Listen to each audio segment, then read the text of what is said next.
నమస్కారం వార్తలకు స్వాగతం ముందుగా ముఖ్యాంశాలు తిరుమల తిరుపతి దేవస్థానం ఆస్థాన గాయకుడు గరిమెల్ల బాలకృష్ణ ప్రసాద్ పార్థివ దేహానికి ఘనంగా నివాళులర్పించిన తిరుపతి జిల్లా కలెక్టర్ వెంకటేశ్వర్ ప్రభుత్వ లాంఛనాలతో నిర్వహించిన అంతిమ యాత్రలో పాల్గొన్న జిల్లా కలెక్టర్ జగన్ ఎమ్మెల్యే పదవికి వెంటనే రాజీనామా చేయాలి అహంకారంతో జగన్ అసెంబ్లీకి వెళ్లటం లేదు జగన్ చేష్టలు చాక్లెట్ కోసం చిన్నపిల్లలు కొట్టుకున్నట్లుంది వైసీపీ హయాంలో రాష్ట్రాన్ని ధ్వంసం చేసిన వారిని వదిలిపెట్టొద్దు అందరినీ జైలుకు పంపండి సిపిఐ జాతీయ కార్యదర్శి నారాయణ సంచలన వ్యాఖ్యలు శ్మశానం చుట్టుపక్కల ప్రాంతాల్లో చెత్తా చెదారం ఉండటం పట్ల కమిషనర్ మౌర్య అసహనం తిరుపతి నగరంలోని శ్మశాన వాటికలను పరిశుభ్రంగా ఉంచాలని అధికారులకు ఆదేశం వార్తల్లోని వివరాలు తిరుమల తిరుపతి దేవస్థానం ఆస్థాన గాయకులు గరిమెల్ల బాలకృష్ణ ప్రసాద్ స్వగృహం చేరుకుని వారి పార్థివ దేహానికి తిరుపతి జిల్లా కలెక్టర్ వెంకటేశ్వర్ ఘనంగా నివాళులర్పించారు ఈ సందర్భంగా జిల్లా కలెక్టర్ మాట్లాడుతూ రాష్ట్ర ముఖ్యమంత్రి నారా చంద్రబాబు నాయుడు ఆదేశాల మేరకు తిరుమల తిరుపతి దేవస్థానం ఆస్థాన గాయకుడు బాలకృష్ణ ప్రసాద్ అంత్యక్రియలు ప్రభుత్వ లాంఛనాలతో జరపాలని ఆదేశించారని తెలిపారు గరిమెల్ల బాలకృష్ణ ప్రసాద్ తిరుమల దేవస్థానంలోనే కాకుండా యావత్ భారతదేశానికి ఆయన అందించినటువంటి విశేష సేవ స్ఫూర్తిదాయకమని అన్నారు అన్నమయ్య సంకీర్తనలకు స్వరకల్పన చేసిన గరిమెల్ల బాలకృష్ణ ప్రసాద్ మరణం తీరని లోటని తెలిపారు అన్నమయ్య కీర్తనను ప్రజలందరికీ కూడా అందుబాటులోకి తీసుకురావడానికి ఆయన చేసినటువంటి కృషి మన దేశానికి ఎంతో గర్వకారణమని తెలిపారు తదనుగుణంగానే ఈ రోజు వారి అంత్యక్రియలు ప్రభుత్వ లాంఛనాలతో జరుపుకోవటం జరిగిందని అందులో భాగంగా అంత్యక్రియలలో పాలు పంచుకోవటం జరిగిందని తెలిపారు ఈ కార్యక్రమంలో TTD board member Panabaka Lakshmi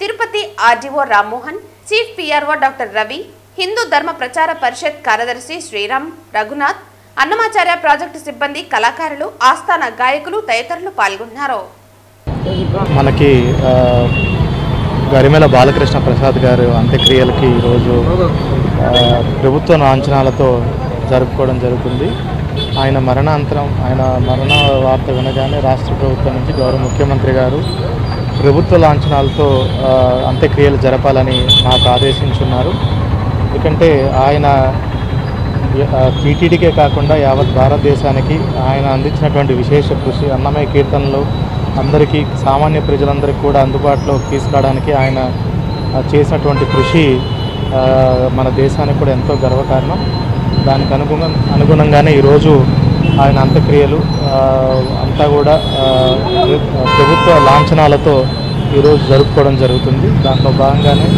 ప్రభుత్వం తరఫున ఈరోజు అంత్యక్రియల్లో కూడా పాల్పంచుకోవడానికి ఇక్కడ రావడం జరిగింది సిపిఐ జాతీయ కార్యదర్శి నారాయణ సంచలన వ్యాఖ్యలు చేశారు జగన్ ఎమ్మెల్యే పదవికి వెంటనే రాజీనామా చేయాలని డిమాండ్ చేశారు ఓట్లేసి గెలిపించిన ప్రజలకు అందుబాటులో లేని పదవిలో జగన్ కొనసాగకూడదని మిగిలిన వైసీపీ ఎమ్మెల్యేలందరూ రాజీనామాలు చేయాలన్నారు జగన్ చేష్టలు చాక్లెట్ కోసం చిన్నపిల్లలు కొట్టుకున్నట్లుందని జనం ఘోరంగా ఓడిస్తే జగన్ ఎందుకు ప్రతిపక్ష హోదా అడుగుతున్నారని ఆయన మండిపడ్డారు గత వైసీపీ ప్రభుత్వంలో రాష్ట్రాన్ని సర్వనాశనం చేసింది నిజం కాదా ప్రజాధనాన్ని దోచేసిన వారందరూ ఇంకా బయట తిరుగుతున్నారని పెద్దిరెడ్డి రామచంద్రారెడ్డిని అరెస్టు చేయటం లేదని వైసీపీ హయాంలో రాష్ట్రాన్ని ధ్వంసం చేసిన వారిని వదిలిపెట్టొద్దని అన్నారు అందరినీ జైలుకు పంపండని సిపిఐ నారాయణ కోరారు ఇక జగన్ యువత పోరు చేస్తుండటం హాస్యాస్పదంగా ఉందని సిపిఐ నారాయణ అన్నారు జగన్ శైలి చూస్తుంటే అడవి నుంచి ఇప్పుడే జనం మధ్యలోకి వచ్చినట్లుందని ట్రంప్ బ్లాక్మెయిల్ రాజకీయాలకు పాల్పడుతున్నారని అన్నారు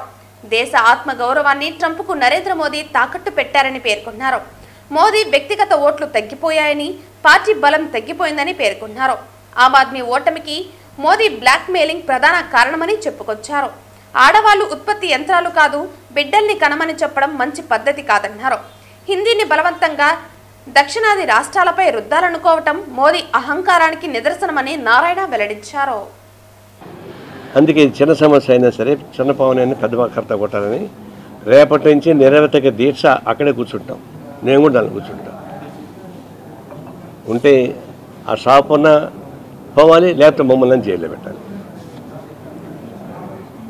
ఇష్యూ చిన్న అయినా సరే సోషల్ ఇష్యూ దాన్ని బ్లాక్మెయిల్ చేస్తున్నారు దాని మీద ఫైట్ చేసే ముందు బ్లాక్మెయిల్ చేస్తున్నారు దాన్ని మేము అంగీకరించాం రేపటి లోపల షాపుని షిఫ్ట్ చేస్తే చేయండి లేకపోతే నిరవధిక దీక్ష మేము అక్కడే కూర్చుంటాం రాత్రి మౌళ్ళు అదన్నా పోవాలా మేమన్నా పోవాలి that is my final decision అంటే జింబో నగర ప్రవేశంలాగా చెప్పండి. జింబో నగర ప్రవేశం తెలుసా? ఆ సినిమా చూసారా? అరే జింబో నగర ప్రవేశం కృష్ణ దాని హీరో. ఆయన అడవిలో చిన్నప్పటి నుంచి అడవిలో పెరిగాడు ఏనుగులతో పాటు. తర్వాత ఒక అమ్మాయితో ప్రేమలో పడి ఊర్లోకి వచ్చాడు. కాబట్టి జింబో నగర ప్రవేశం అని పేరు. కాబట్టి జగన్ కూడా జింబో నగర ప్రవేశం చేస్తున్నాడు. సంతోషం, చేయనియండి. ఆయన ఏం చేసినా వెనక తన్నుకుంటూ వస్తుంటాయి ఆయన ఏమేం చేశాడు పనులు. Slogan is different. Political fight చేయండి, నాకేం అభ్యంతరం లేదు. ఇప్పుడు కూడా పొలిటికల్ ఫైట్ చేయండి. మీరు అధికారంలో ఉన్నప్పుడు పొలిటికల్ ఫైట్ చేయలే, నాన్ పొలిటికల్గా పరిపాలన సాగించారు. ఈ రాష్ట్రాన్ని వెనక్కి పంపించిన మాట వాస్తవం. దాన్ని ముందు తీసుకెళ్ళి వాళ్ళు ఏర్పాటు చేసుకుని నాకేం అభ్యంతరం లేదు. అంతేగాని ప్రజల సమస్యలపైన, నిజమైన సమస్యలపైన పోరాటం సాగిస్తే మంచిది. అది ఎక్కడ సాగించాలా? ఆయన ఎలక్ట్ అయ్యాడు. ఎలక్ట్ అయితే పోయి అసెంబ్లీలో ఫైట్ చేయాలి. ఇది సూది ఢిల్లీలో పోగొట్టుకొని తిరుపతి ఎతికితాడు దొరుకుతుంది. నువ్వు ఏడ పోగొట్టుకుంటే అక్కడ ఎత్తుక్కోవాలి పోయి. అసెంబ్లీలో వెళ్ళావు, ప్రతిపక్ష హోదా ఉంటాయని ఇస్తారంటే చిన్నపిల్లలు చాక్లెట్లు కొట్లాడతారు చూడు, నాకు ఆ చాక్లెట్టే కావాలి, నాకు ఈ బిస్కెట్టే కావాలి. అది చిన్నపిల్లల మనస్తత్వం ఎందుకు? అసెంబ్లీకి పోయి ఫైట్ చేయి. అసెంబ్లీలో ఫైట్ చేయకుండా బైకాట్ చేస్తున్నాడు. అది ఇప్పుడు ఏం చేశాడు? అంతకుముందు చంద్రబాబు అదే తప్పు చేశాడు, అంతకుముందు జగన్మోహన్ అదే తప్పు చేశాడు, ఇప్పుడు తెలంగాణ కేసీఆర్ అదే తప్పు చేస్తున్నాడు. నువ్వు ఎన్నికైన తర్వాత ప్రజలు నీకు ఓటేసిన తర్వాత చట్టసభలకు పోవాల్సిందే, అది వినిపించాల్సిందే. లేకుంటే ప్రజలు మోసం చేసి అవుతుంది కదా. కాబట్టి నీ వాగుడేదో ఊరి నుంచి వచ్చేది కాదు. అసెంబ్లీకి పోయి ఫైట్ చేయి, లేకపోతే రిజైన్ చేసి బయటికి వెళ్ళి. ఏ పార్టీ ఎవడైనా సరే ఒకసారి ఎన్నికైన తర్వాత చట్టసభలకు పోకుండా బైకాట్ చేస్తే రిజైన్ చేసి బయటకు రావాలి. అంతేగాని ఆడ జీతాలు తీసుకొని జోబు చేసుకొని నేను అది పోనేసి అంటే ఇది వైరాగ్యం. అసెంబ్లీ మీద అడిగినా చెరువు మీద అడిగినా ఒకటే. తెలుసా చెరువు మీద అడిగితే ఏమవుతుందో? కాబట్టి చెరువు మీద అడిగేవాడే అసెంబ్లీ మీద అడుగుతాడు. అందుకన్నా మూర్ఖం కూడా ఉండదు. తిరుపతి నగరంలోని శ్మశాన వాటికలను పరిశుభ్రంగా ఉంచాలని తిరుపతి నగరపాలక సంస్థ కమిషనర్ మౌర్య అధికారులను ఆదేశించారు.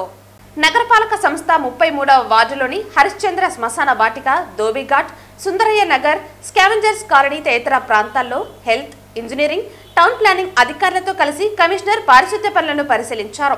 శ్మశానం చుట్టూ పక్కల ప్రాంతాల్లో చెత్తా చెదారం ఉండటం పట్ల కమిషనర్ అసహనం వ్యక్తం చేశారు. శ్మశానంలో నెలకొని ఉన్న సమస్యలను ప్రజలు కమిషనర్ దృష్టికి తెచ్చారు. ఈ సందర్భంగా కమిషనర్ మాట్లాడుతూ శ్మశాన వాటికలను, ధోబీఘాట్ను శుభ్రంగా ఉంచాలని అన్నారు. శ్మశాన వాటికలో కర్మక్రియలకు వచ్చే వారికి కావాల్సిన అన్ని సౌకర్యాలు కల్పించాలని అధికారులను ఆదేశించారు. Sundarayya Nagar, railway colony, scavengers కాలనీలో ప్రజలకు కావాల్సిన అన్ని మౌలిక సదుపాయాలు, ప్రణాళికలు సిద్ధం చేయాలని అన్నారు. మురికినీటి కాలువలు ఎప్పటికప్పుడు శుభ్రం చేయాలని పారిశుద్ధ్య సిబ్బందిని ఆదేశించారు.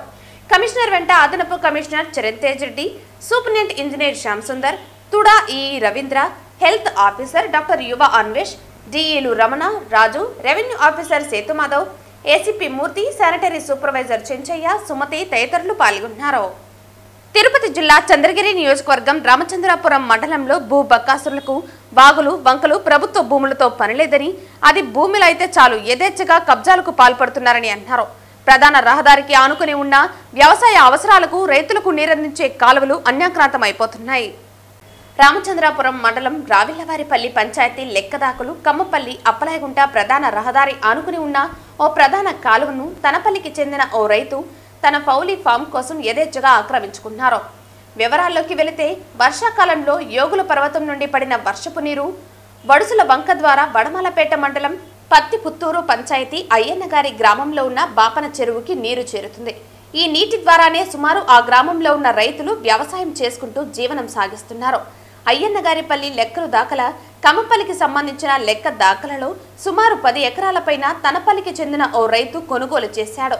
ఆ రైతుకి తన వ్యవసాయ పొలంలో కోళ్ల ఫారానికి ఏకంగా కాలువను కబ్జా చేసి ప్రభుత్వానికి సంబంధించిన కల్వర్టును ధ్వంసం చేశాడు. గతంలో నీరు నిల్వ కోసం ఇరిగేషన్ శాఖ అధికారులు నిర్మించారు. దీనిని ధ్వంసం చేసిన యథేచ్ఛగా ఆక్రమించుకున్న నూతన రోడ్డును వేశారు. ఇంత తతంగం జరుగుతున్న రెవెన్యూ, పంచాయతీ, ఇరిగేషన్ అధికారులు తొంగి చూసిన పాపాన పోలేదు. అంతటితో ఆగకుండా తన పొలంలో ఏర్పాటు చేసుకున్న కోళ్ల ఫారానికి విద్యుత్ కోసం ఒడుసుల వంక కాలువలో కరెంటు పోలు ఏర్పాటు చేసుకుని విద్యుత్ మీటర్లు పొందాడు. భారీ వర్షాల వల్ల వంకలో నీటి ప్రవాహం అధికమైనప్పుడు విద్యుత్ పోల్ పడిపోయే ప్రమాదం ఉందని స్థానికులు అనుకుంటున్నారు. అయినా విద్యుత్ అధికారులు యథేచ్ఛగా అతనికి విద్యుత్ సరఫరా ఇచ్చేశారు. ఆ రైతు తన పలుకుబడిని ఉపయోగించుకుని రెవెన్యూ, పోలీస్, పంచాయతీ, విద్యుత్ శాఖ అధికారులను తన గుప్పెట్లో పెట్టుకున్నారని గుసగుసలు వినపడుతున్నాయి. ఇదెక్కడి చోద్యం అంటూ పేదవాడికి ఒక న్యాయం, ధనవంతుడికి ఒక న్యాయం అంటున్నారు ప్రజలు. ఇప్పటికైనా అధికారులు మేల్కొని సమస్యకు పరిష్కారం చూపించాలని పలువురు రైతులు ఆవేదన వ్యక్తం చేస్తున్నారు.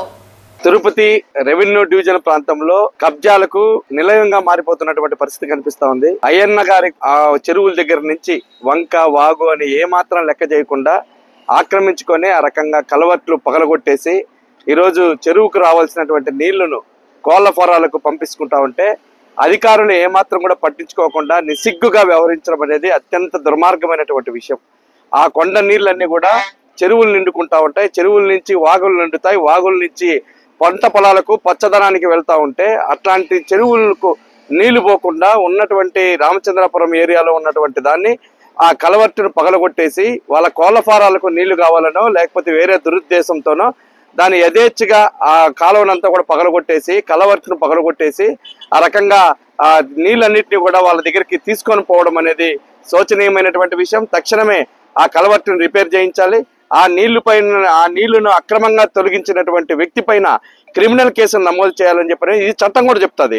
ఆర్ఆర్ యాక్ట్ ప్రకారం, రెవెన్యూ యాక్ట్, అదేవిధంగా నీళ్లకు సంబంధించినటువంటిది, ఇరిగేషన్ సంబంధించినటువంటి యాక్టు, ఈ రెండు యాక్ట్లు ఏం చెప్తాయంటే ఎక్కడైనా అక్రమంగా నీళ్లు కనుక తరలించినట్లయితే వాళ్ళపైన క్రిమినల్ కేసులు నమోదు చేయాలని చెప్పని ఈ రెండు యాక్టులు చెప్తాయి. ఇప్పటి వరకు కూడా అధికారులు పగలగొట్టి 2023లో పగలగొడితే అనేకమైనటువంటి పత్రికల్లో వార్తలు వస్తే కనీసం అధికారులు ఏమాత్రం కూడా పట్టించుకోకుండా నిసిగ్గుగా వ్యవహరించడం అనేది అత్యంత బాధాకరమైనటువంటి విషయం.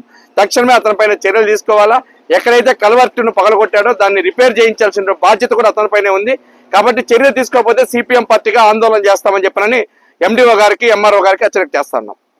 మంగళవారం ఉదయం వీఐపీ విరామ సమయంలో తిరుమల శ్రీ వెంకటేశ్వర స్వామివారిని బలగం సినిమా దర్శకుడు వేణు ఎల్దండి దర్శించుకుని మొక్కులు చెల్లించుకున్నారు. మంగళవారం ఉదయం వీఐపీ విరామ సమయంలో స్వామివారి సేవలో పాల్గొని మొక్కులు చెల్లించుకున్నారు. దర్శన అనంతరం రంగనాయకుల మండపంలో వేద పండితులు వేద ఆశీర్వచనం అందించగా ఆలయ అధికారులు శ్రీవారి తీర్థ ప్రసాదాలు అందజేసి పట్టు వస్త్రంతో సత్కరించారు.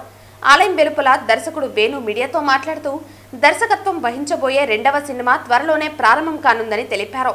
దిల్ రాజు నిర్మాణంలో ఈ సినిమా తెరకెక్కనున్నట్లు తెలిపారు. అందరికీ నమస్కారం అండి. ఏడుకొండలవాడ వెంకటరమణ గోవింద గోవింద ఆపదముక్కుల గోవింద గోవింద. సో నేను త్వరలో నా 2వ సినిమా మొదలు కాబోతుంది. సో దానికోసం స్వామివారి ఆశీర్వాదం తీసుకుందామని వచ్చాను. సో నెక్స్ట్ మళ్ళీ ఎస్విసిలో రాజుగారి బ్యానర్లో, దిల్రాజు గారి బ్యానర్లో నా 2వ సినిమా చేస్తానండి. త్వరలో స్టార్ట్ కాబోతుంది. మంగళవారం ఉదయం వీఐపీ విరామ సమయంలో తిరుమల శ్రీ వెంకటేశ్వర స్వామివారిని తెలంగాణ రాష్ట్ర బీసీ కమిషన్ చైర్మన్ కృష్ణమోహన్ రావు కుటుంబ సభ్యులతో కలిసి దర్శించుకుని మొక్కులు చెల్లించుకున్నారు. మంగళవారం ఉదయం వీఐపీ విరామ సమయంలో కుటుంబ సభ్యులతో కలిసి స్వామివారి సేవలో పాల్గొని మొక్కులు చెల్లించుకున్నారు. దర్శన అనంతరం రంగనాయకుల మండపంలో వేద పండితులు వేద ఆశీర్వచనం అందించగా ఆలయ అధికారులు శ్రీవారి తీర్థ ప్రసాదాలు అందజేసి పట్టు వస్త్రంతో సత్కరించారు. ఆలయం వెలుపల కృష్ణమోహన్ రావు మీడియాతో మాట్లాడుతూ శ్రీవారిని దర్శించుకున్న ప్రతిసారి నూతన అనుభూతి కలుగుతోందని అన్నారు. ఇరు తెలుగు రాష్ట్రాల ప్రజలు సుఖ సంతోషాలతో ఉండాలని కోరుకున్నట్లు తెలిపారు. నా ఆశయ సాధనలో భగవంతుని ఆశీస్సులు ఎల్లప్పుడూ ఉండాలని కోరుకుంటున్నట్లు తెలియజేశారు. ఈరోజు ప్రాతకాల ప్రత్యేక దర్శనంలో స్వామివారిని మా సతీమణి సుధశ్రీ, మా కుమారుడు ప్రహ్లాద్ మోహన్తో కలిసి చేసుకోవడం జరిగింది. చాలా కాలం తర్వాత స్వామివారిని వారి సన్నిధానంలో గడిపేటటువంటి ఒక మహత్తరమైనటువంటి అవకాశం నాకు వచ్చింది. ఇది చాలా సంతోషంగా ఉన్నది. ఈ ఏడుకొండల వెంకన్నను దర్శించుకోవడానికి ఎప్పుడు వచ్చినా నా జీవితంలో చాలా గొప్ప అనుభూతులు కలుగుతూ ఉంటాయి. అలాగే ఇవాళ తెలంగాణ రాష్ట్రంలో కూడా చాలా పరిణామాలు కనబడుతూ ఉన్నాయి. అక్కడి రాష్ట్ర ప్రజలు, ఇక్కడి రాష్ట్ర ప్రజలు సుఖశాంతులతో ఉండాలని చెప్పి కోరుకోవడమే కాకుండా ఆ భగవంతుడిని నేను చేసేటటువంటి అన్ని కార్యక్రమాలు నిర్విఘ్నంగా ముందుకు పోవాలి. నేను ఏదైతే ఒక ఆశయం కోసం బ్రతుకుతున్నానో ఆ ఆశయ సాధనలో భగవంతుని యొక్క సంపూర్ణమైనటువంటి ఆశీస్సులు ఉండాలని, ఆ విధంగానే మా సతీమణి, మా కుమారులు, మా అన్నదమ్ములు, మా తల్లిదండ్రులు అందరూ కూడా సుఖశాంతులతో, బంధుమిత్రులు అందరూ కూడా ఉండాలని చెప్పి భగవంతుని కోరుకోవడం జరిగింది. ప్రముఖ ఆధ్యాత్మిక నగరం తిరుపతి నగరంలోని మినర్వా గ్రాండ్ హోటల్లోని ఓ రూములో సీలింగ్ ఒక్కసారిగా కూలింది. భయాందోళనతో ప్రజలు బయటకు పరుగులు తీశారు. ఆర్టీసీ బస్టాండ్ సమీపంలో ఉన్న మినర్వా గ్రాండ్ హోటల్లో ఈ ఘటన చోటు చేసుకుంది. రూమ్ నెంబర్ 314లో పైకప్పు ఒక్కసారిగా కూలింది. దీంతో ఇద్దరికి గాయాలయ్యాయి. తిరుమల దర్శనం కోసం వివిధ ప్రాంతాల నుంచి వచ్చిన భక్తులు ఒక్కసారిగా భయాందోళనకు గురయ్యారు. దీంతో హోటల్లో ఉన్న మిగతా వారిని ఖాళీ చేయించారు. ఈ ఘటన హోటల్ యాజమాన్యం నిర్లక్ష్యంతోనే జరిగినట్లు తెలుస్తోంది. విషయం తెలుసుకున్న పోలీసులు అక్కడికి చేరుకుని హోటల్ ని తాత్కాలికంగా సీజ్ చేశారు.